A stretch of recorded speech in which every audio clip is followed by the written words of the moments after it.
우리 옆에 성도님들 얼굴을 보시면서 이렇게 한번 인사하겠습니다. 은혜로운 밤입니다. 은혜로운 밤입니다. 네, 정말 하나님이 은혜를 부어주실 듯한 날씨입니다. 네, 은혜를 부어주실 줄 믿습니다. 기쁜 소식으로 설교를 시작하겠습니다. 방학 전에 세우신 계획들을 다 이루셨습니까?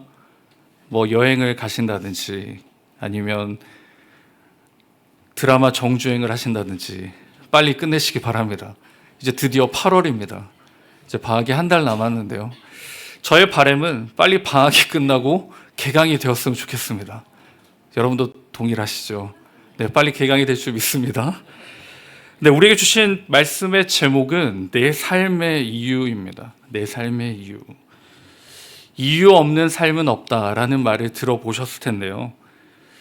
부모들은 자녀를 위해, 그리고 학생들은 학업을 위해, 그리고 회사원은 월급을 위해 살아갑니다. 그리고 한 걸음 더 나가면 우리 순장님들은 순원들을 위해 살고 계십니다. 맞으시죠? 네, 맞습니다. 네, 그렇습니다. 삶의 이유가 있습니다. 그런데 세상에서는요, 이 이유를 찾지 못할 때 불안해합니다. 그 이유가 불명확해질 때 굉장히 어려움을 당합니다. 더는 내가 할 게 없고, 더는 내가 찾을 것도 없고, 더는 내가 할 수 없을 때 방황합니다. 그래서 그 이유를 찾기 위해서요, 마음도 비워보고 수행도 하고 고행도 합니다. 그리고 좋은 일도 해봅니다. 그런데 여전히 채워지지 않습니다. 반대로 그리스도인의 삶은요, 사회에서, 세상에서 그 이유를 찾지 않습니다. 우리의 삶의 이유는 세상의 환경이나 우리의 위치나 여건에 좌지우지되지 않습니다. 우리의 이유를 어디서 찾느냐? 바로 하나님 말씀에서 찾게 됩니다. 오늘 하나님의 말씀을 믿음으로 받으시고 그 삶의 이유대로 살아가시는 우리가 되기를 주님의 이름으로 축복합니다. 첫째는요, 움직이는 것이 삶의 이유입니다. 살아있는 사람의 특징 중에 하나가 바로 움직임이 있다입니다. 움직임을 통해서 표현하고요, 감정을 나타내고 또한 자신의 상황을 드러냅니다. 데이트를 다 해보셨을 텐데, 데이트를 할 때 상대방이 나에게 관심이 있는 것을 어떻게 확인할 수 있을까요? 그 몸의 움직임만 봐도 알 수 있습니다. 여러분, 이렇게 하고 있으면 관심이 있을까요? 관심이 있을 때는 이렇게 하는 거죠. 지금 설교 중에 여러분을 보니까요, 관심이 있는 것처럼 보입니다. 감사합니다. 몸의 움직임에 따라서 그 사람의 상황과 환경들을 보게 됩니다. 지난주 여러분의 움직임은 무엇이었습니까? 어떤 움직임에 열심을 가지셨습니까? 다이어트에 대한 열심을 가지셨습니까? 제가 지금 다이어트 중에 있는데요, 보시다시피 몸이 반응하지 않습니다. 열심히 움직이는데 반응하지 않습니다. 혹은 자녀들의 상황에 여러분 열심히 반응하셨습니까? 우리가 지금 있는 상황과 환경에 격하게 반응하는 것, 그리고 많은 시간을 들여서 보내는 그 움직임이 바로 지금 우리 삶의 이유입니다. 그런데 정말 그렇게 사는 것이 우리 삶의 이유인가? 오늘 말씀은 그렇게 인정하지 않습니다. 말씀이 말하고 있는 움직임은 전혀 다른 움직임을 우리에게 말씀해 주시는데요, 창세기 12장 이전에는요, 심판과 환난의 메시지였습니다. 그런데 그 장면이 전환되어서 이 창세기 12장에 오니까 복에 대해 말씀하십니다. 복을 말씀하시면서 아브라함의 삶이 복된 삶인데 그게 무엇이냐? 바로 움직여야 된다라고 말씀합니다. 그리고 본문 12장 1절 마지막 절에 보시면요, 이런 단어로 끝납니다. 가라로 끝이 납니다. 이 가라는 히브리어로 레크라는 단어를 사용하는데요, 그 단어가 내포하고 있는 뜻은 순종입니다. 이 구절을 신약의 히브리서는 이렇게 우리에게 설명합니다. 히브리서 11장 8절인데 같이 읽겠습니다. 시작. 믿음으로 아브라함은 부르심을 받았을 때에 순종하여 장래의 유업으로 받을 땅에 나아갈새 갈 바를 알지 못하고 나아갔으며. 여기 보시면요, 갈 바를 알지 못하고 나아갔다라고 기록합니다. 그래서 이 구절을 해석할 때 아브라함이 어디로 가야 될지 모른 채 하나님의 말씀에 순종해서 나갔다라고 해석하기도 합니다. 그런데 여러분, 성경을 전체로 보면요, 아브라함이 그냥 아무것도 모르고 걸어간 길이 아니라 알고 있었습니다. 어떻게 확인하냐면요, 창세기 11장 31절입니다. 데라가 그 아들 아브라함과 하란의 아들인 그의 손자 롯과 그의 며느리 아브라함의 아내 사레를 데리고 갈대아인의 우르를 떠나 가나안 땅으로 가고자 하더니 화란에 이르러 거기 거류하였다라고 나옵니다. 가나안 땅이라고 나옵니다. 그리고 본문 1절에 보시면요, 내가 내게 보여줄 땅으로 가라라고 말씀하십니다. 하나님의 말씀은 구체적이고 명확했습니다. 가나안입니다. 그러면 히브리서 말씀하고 있는 갈 바를 알지 못했다는 것을 어떻게 해석해야 할까요? 이것은 어떻게 가야 할지, 그리고 얼마나 가야 할지, 어떤 어려움과 환난이 있을지를 모른다는 겁니다. 그래서 갈 바를 알지 못했다라고 이해하시면 되겠습니다. 아브라함의 삶의 이유는요, 그냥 머무르는 게 아닙니다. 움직임입니다. 그냥 움직이는 것도 아니고 하나님의 말씀을 듣고 순종함으로 움직이는 것이 바로 그의 삶의 이유입니다. 다 버리고 떠나죠. 먼저 버려야 될 거는요, 고향입니다. 직역하자면요, 너의 땅입니다. 너의 땅으로부터 떠나고요. 두 번째는 친척입니다. 이건 출생지를 말합니다. 그리고 세 번째는 아버지의 집입니다. 가족이 함께 머물던 장소입니다. 하나님께서 떠나라고 명하신 그 지역, 지금 아브라함이 살고 있는 지역은요, 메소포타미아 지역입니다. 알고 계시듯이 갈대아 지역인데요, 이 메소포타미아의 뜻이 뭐냐면 중간이라는 메소스와 강이라는 포타모스가 합쳐진 단어입니다. 그래서 두 강 사이에 있는 게 메소포타미아입니다. 그러니 여러분, 강 사이에 있고요, 강의 주변에 있기 때문에 모든 것을 누릴 수가 있었습니다. 문명의 발생지고요, 다 누릴 수 있었고 다 공유가 되고요, 부족한 것이 전혀 없는 그 땅입니다. 근데 아브라함이 떠날 필요가 없습니다. 당시 이곳을 떠난다는 것은요, 굳이입니다. 굳이 이 땅을 떠나야 되나? 굳이. 그냥 이곳에서 하나님을 예배하고 하나님을 찬양하면 되지. 그럼에도 아브라함은 어떻게 할까요? 다 누리고 있는 것을 내려놓고 기필코 떠납니다. 기필코 떠납니다. 하나님이 말씀하시니 모든 것을 내려놓고요, 말씀에 반응하고 움직입니다. 바로 이게 그리스도인의 삶의 이유입니다. 여러분, 오늘 말씀이 동일하게 저와 여러분에게 선포하십니다. 듣고 본 말씀을 가지고 움직이며 살라라고 말합니다.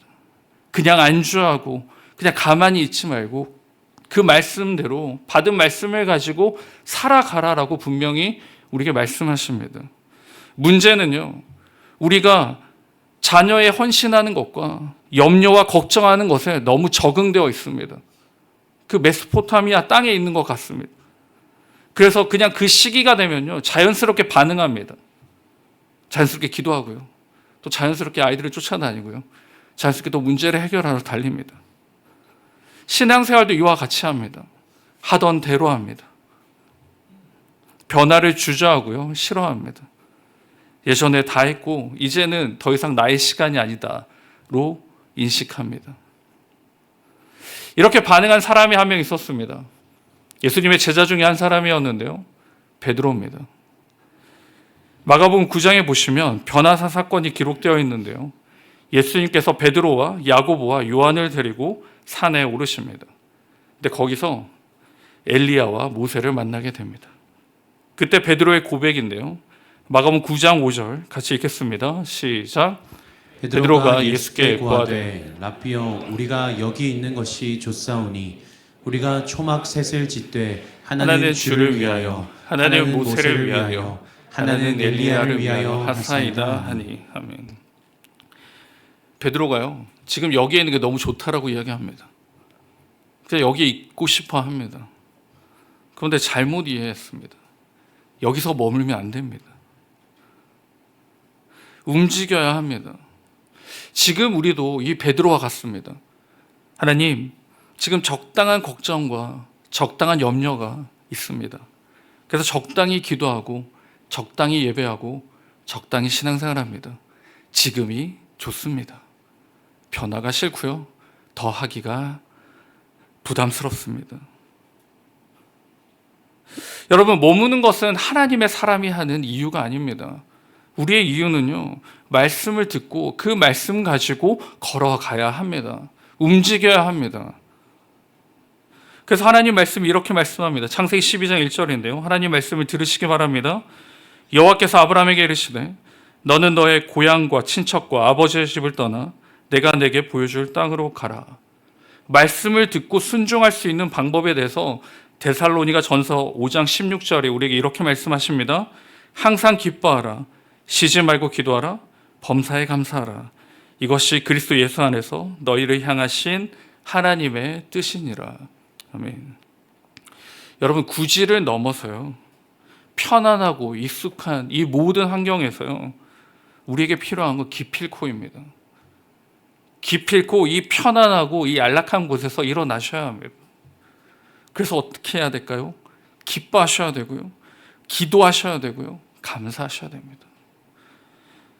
하나님의 말씀을 듣고 반응하는 것은요, 움직이는 그리스도인입니다. 그 말씀에 순종하고 움직일 때 바로 그것이 우리 삶의 이유이고 목표가 되는 것입니다. 바라옵기는 저와 여러분이 이 말씀을 붙들고 꼭 움직이시기 바랍니다. 안주하지 마시고요, 더 하나님 앞에 매달리시고 감사하시고 기도하심으로 내 삶이 조금 더 하나님과 친밀해지고 가까워지는 그 은혜를 꼭 누리시기를 주님의 이름으로 축원드립니다. 두 번째는요, 타인을 위해 우리는 살아갑니다. 그리스도의 삶의 이유 두 번째는 타인을 위해 사는 것입니다. 이 세상도 그렇습니다. 나를 위해 사는 사람은 별로 많지 않습니다. 자녀를 위해 살고요, 부모님을 위해 살고요, 그리고 누군가를 위해 살아갑니다. 아브라함의 삶도 다른 사람들을 위해 부르심을 받았습니다. 그런데 세상에 다른 사람을 위한 삶과는 차이가 있습니다. 창세기 12장 3절에 보시면 너를 축복하는 사람에게는 내가 복을 베풀고 너를 저주하는 사람에게는 내가 저주를 내릴 것이다. 땅에 사는 모든 민족이 너로 말미암아 복을 받을 것이다. 이 새 번역 버전인데요, 이 복이라는 단어가 나옵니다. 복은요, 창조 기사 초반에 많이 기록되어 있습니다. 창세기 1장 28절에 하나님이 그들에게 복을 주시며 하나님이 그들에게 이르시되 생육하고 번성하여 땅에 충만하라. 땅을 정복하라. 바다의 물고기와 하늘의 새와 땅에 움직이는 모든 생물을 다스리라 하시니라. 사람의 창조된 목적이 기록되어 있습니다. 바로 복입니다. 복되게 살기 위함입니다. 그리고 그 복으로 세상을 다스리고요, 그 복을 세상에 나타내기 위해 창조함을 받았습니다. 이것이 인간의 목적이고 이유입니다. 그런데 다른 사람에게 내가 복으로 나타내고 복의 통로가 되기 위한 전제 조건이 하나 있습니다. 그것이 무엇이냐? 창세기 12장 2절인데요. 내가 너로 큰 민족이 되게 하고 너에게 복을 주어서 내가 크게 이름을 떨치게 하겠다. 너는 복의 근원이 될 것이다. 새 번역 버전인데요. 내가 축복의 통로로 살기 위해, 내가 복의 통로로 살기 위해 전제되어야 될 것이 무엇인가? 내가 복 받아야 됩니다. 내가 복을 받아야 돼요. 그래야지 전달할 복이 있습니다. 내가 복을 받아야지만 그 복으로 옆에 사람들을 복된 사람들이 되게 만드는 것입니다. 갈라디아서 3장 9절에 그러므로 믿음으로 말미암은 자는 믿음이 있는 아브라함과 함께 복을 받느니라. 복 받는 사람에 대해서 나옵니다. 누가 복 받는다고요? 믿음 있는 사람입니다. 믿음 있는 사람. 여러분 다 믿음이 있으십니까? 아멘. 여러분 모두가 복 받으신 사람입니다. 복 받은 사람입니다.